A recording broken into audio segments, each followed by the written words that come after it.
ya. Tapi kalau kita udah di inspected, report yang sama bisa dipakai oleh asuransi. Jadi asuransi nggak usah inspect lagi. Dan mereka malah mungkin bayar ke kita untuk dapat inspection reportnya. Benar? Irit kan? Atau juga financing company yang orang ngasih kredit. Ya, nggak usah inspect lagi, kita ada inspection reportnya, repair shop atau ini contohnya adalah sumber revenue. Nanti ada sesi sendiri mengenai revenue model. Ya.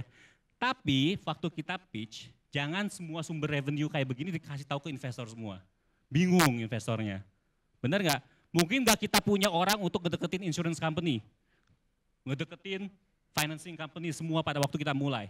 Resourcesnya kan nggak ada kan? Nah, jadi kita harus fokus pada sumber revenue yang paling besar dan yang merupakan primary atau utama. Jadi dari semua sumber revenue itu pilih aja satu, nggak usah banyak-banyak. Apakah kita car buyers yang bayar, ininya apa reportnya, inspection reportnya car buyers, ataukah car sellers, kita harus lihat mana yang kita bisa charge. Kalau di luar negeri sebenarnya ada inspection report, itu ada yang beli adalah car buyers. Ya, car buyers yang beli inspection reportnya ke kita. Dan itu banyak yang beli karena mereka nggak mau waste time ya. Daripada beli mobil mahal, tiba-tiba mobilnya rusak, harus keluar lebih mahal lagi, mereka beli inspection report. Seperti itu. Ya, jadi kalau gitu misalnya, oh car buyer yang mau beli, ya udah car buyernya. Sumber revenue utama adalah car buyer. Lucu kan? Kalau toko bagus yang iklanin adalah yang jual, yang bayar ke kita adalah yang jual. Kalau modelnya seperti ini, yang bayar adalah justru pembeli. Ya, bukannya yang iklanin, tapi yang beli malah yang justru bayar ke kita. Karena dia perlu reportnya. Dan dia misalnya bayar 10.000 atau 150.000 bisa dapat 10 report untuk 10 mobil. Contohnya gitu. Nah terakhir, bukan terakhir, selanjutnya adalah status. Di mana status produksi atau development produk kita. Sudah di launch atau belum, masih under development. Dan selain status, juga ada timeline. Kapan mau diluncurkan, kapan dapat traksi, kapan make money. Itu harus jelas. Berarti kita udah tahu mau ngapain, bener nggak? Ya, kalau kita belum tahu mau ngapain ke depannya 2 tahun atau setahun atau 6 bulan ke depan, siapa yang mau invest, bener nggak? Kalau ini kan udah jelas nih, hire ini, launch service, semua udah tahu, udah ada jelas. Kita mau ngapain, step-stepnya kemana aja. Ya, nah terus kita, ini jangan lupa, profil kita siapa, ya. Terutama kalau kita punya profil yang berhubungan dengan ide kita. Karena itu akan menambah confidence investor. Benar? Jadi kalau misalnya saya bilang saya mau buat mobcast.co, saya punya pengalaman 15 tahun di automotive industry. Orang akan lebih percaya, benar nggak? Ya. Karena mereka pikir kamu sudah punya pengalaman, kita sudah punya pengalaman di sana. Tapi saya mau buat automotive industry, mobcast.co. Saya telah menjadi dokter selama 15 tahun. Tahu nggak? Orang ngerti nggak? Percaya nggak gitu kan? Lah bingung orang loh, ini dokter. Tapi kok mau jadi tukang jual mobil bekas? Bisa nggak ya? Nah kalau gitu gimana kalau begitu? Ya? Kalau gitu, cari co-founder yang punya experience di bidang otomotif. Munculin namanya di situ. Atau advisor. Ya, advisor yang punya experience di sana. Oh, advisor saya misalnya bosnya Astra. Advisor saya misalnya siapa sih bos Astra, saya nggak tahu sekarang gitu ya. Taruh aja situ namanya. Siapa yang nggak percaya? Percaya kan? Nah di situ makanya ya. Nah jadi ini founder profilnya penting ditaruh di sana, jangan lupa. Kalau profil kita bagus sekali ya, sangat-sangat bagus dan sangat-sangat kuat, malah kadang-kadang founder ini ditaruh di depan.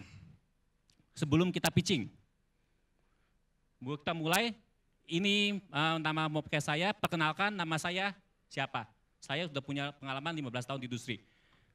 Kalau kita prospek kredibel sekali, investor akan mendengarkan kita lebih serius, benar nggak? Ya, begitu dia tahu, oh ini orangnya ternyata saya telah menjadi menteri selama 10 tahun, orang investor juga ngerti dong, langsung dengerin lebih jelas lagi, benar ya? Jadi kalau profil kita bagus sekali dan sesuai dengan apa yang kita kerjakan, bahkan profilnya kalau bisa taruh di depan. Jadi udah langsung menarik perhatian. Karena tadi balik lagi apa sih? Investor itu invest di orang, bukan di produk. Jadi kalau orangnya dia langsung percaya, bahkan belakangannya dia udah nggak perlu lagi tahu. Ya. Dan yang terakhir adalah apa yang diminta. Uangnya berapa, ya, valuasinya berapa, dan uang itu akan digunakan untuk apa. Ini penting tahu ya, valuasi kita berapa, berarti kita tahu menghargai diri kita sendiri berapa gitu kan. Karena apa, ini valuation ini nggak akan dipakai sama investor, mereka punya valuation sendiri, nggak mungkin pakai ya. Cuman at least kalau kita ngomong begini kita tahu value-nya kita berapa, dan mereka juga tahu bahwa kita ngerti industrinya. Ya. Nah, sudah itu tujuannya fund itu pakai apa? Bukan dipakai untuk beli mobil mewah, nggak dimasukin beli apa gitu. Jelas dipakainya untuk apa? Itu mereka pengen tahu semua duit gue mau diapain, ya, dipakai apa dan berapa lama. Berapa lama bisa bertahan sampai 12 bulan. Karena apa? Karena mereka tahu nggak mungkin dia ngasih duit seterusnya kan. Jadi dia juga harus tahu kapan kita harus fundraising lagi. Ya. Oke. Nah, itu cuman competitive pitch cuman 10 slide harusnya. Ya. Saya sering lihat competitive pitch slide-nya sampai 20 atau 25. Kalau tadi lihat slide 10 ini semua udah jelas nggak potensinya ini? Jelas nggak? Kelihatan, jelas kan? Jadi sebenarnya nggak perlu banyak slide, tapi harus efektif, efisien. Ya, itu standarnya kalau di Silicon Valley, kalau competitive pitch itu cuma 10 slide. Lebih dari 10 orang udah males ngikutinnya, capek. 10 slide aja, ya. Kalau misalnya banyak gambar-gambar yang mau ditonjolin, kasih lihat produknya udah ada, mock-up-nya udah ada, nggak apa-apa, slide-nya ditambah, tapi cuma untuk ngeliatin desain segala gitu, nggak banyak data, dan jangan terlalu banyak tulisan ya, di slide tuh kadang-kadang penuh banget tulisan gitu, ya, line aja, tapi kita omongin sisanya ya, poin-poin aja, karena orang nggak punya waktu untuk mencerna gitu banyak informasi.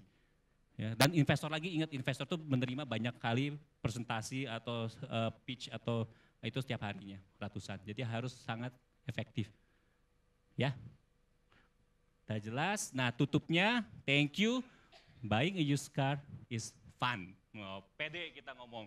Dengan adanya Mobcast.co, membeli mobil bekas adalah menyenangkan, senang. Tutup gitu, dengan ketawa. Oh iya. Oh iya bener juga ya kata investor kan gitu kan. Mudah-mudahan ya udah deh kamu nanti datang ke kantor ya. Saya mau lihat investor pitch-nya apa. Nah itu yang kita mau ya, jadi dari satu pitch, naik ke pitch berikutnya, karena nggak mungkin dalam satu kali ketemu kita bisa dapat duit, kecuali kata dia, tadi Pak Priyo share sedikit pengalaman dari adiknya Pak Priyo ya, itu sekali ketemu bisa dapat investasi, wah itu luar biasa, ibunya lebih lagi ini, tapi hanya satu loh orang yang kayak begitu, bener nggak? Ya. Nggak semua orang bisa seperti itu. Jadi kalau kita sebagai sisanya, kita harus siap prepare. Oke, udah sih cuman itu aja share-nya. Thank you dan kalau